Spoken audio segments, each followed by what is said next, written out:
Hi friends, Bangalore ஏர்போர்ட்டில் நாங்கள் பண்ண ஃபன் அண்ட் எமோஷ்னல் வீடியோ தாங்க இது. ஃபுல்லாக பாருங்கள். என் பையன் ஏன் இப்படி முழிச்சிட்ருக்கான்னு பார்க்குறீங்களா? நாங்கள் ஏர்போர்ட் வந்திருக்கோங்க. அது ஏர்லி மார்னிங்கே வந்திருக்கோம். அவன் தூங்கிட்டு இருந்தால் அவனை எழுப்பி விட்டதுனால அப்படி திருந்து முழிச்சிட்ருக்கான். அதுவும் இல்லாமல் இப்போ ரொம்ப பிரைட்னஸாக இருக்கனால அவனுக்கு எங்கே இருக்கோன்னு சொல்லி புரியல. அதுதான் அப்படி முழிச்சிட்ருக்கான் அவன். நாங்கள் பெங்களூர் ஏர்போர்ட் வந்திருக்கோம். எங்கள் அண்ணி ஃபாரின் கிளம்புறாங்க. அதனால் அவங்கள சென்ட் ஆஃப் பண்ணுறதுக்காக வந்திருக்கோம். ஃப்ளைட் என்னமோ மார்னிங் 7:30க்கு தாங்க. ஆனால் நாங்கள் ரீச் ஆனது 3:30க்கே ரீச் ஆகிட்டோம். ஏன்னா நாங்கள் இதான் ஃபஸ்ட் டைம் ஏர்போர்ட் ஃப்ளைட்லாம் பார்க்க போகிறோம். அதான் கொஞ்சம் பிஃபோராக போய் எல்லா பிளேஸஸையும் பார்த்து என்ஜாய் பண்ணிட்டு வரலான்னு தாங்க போனது. ரொம்ப குஷியோ?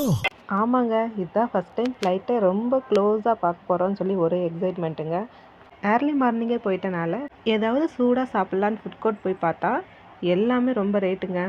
ஒரு பீஸ் கேக்கே 240-250 ருபீஸுங்க. அதனால நாங்கள் என்ன வாங்கினோன்னு சொல்லிட்டு இந்த ஃபுல் வீடியோ கொடுத்துருக்கேன். அதை செக் பண்ணி பாருங்கள். என்னோட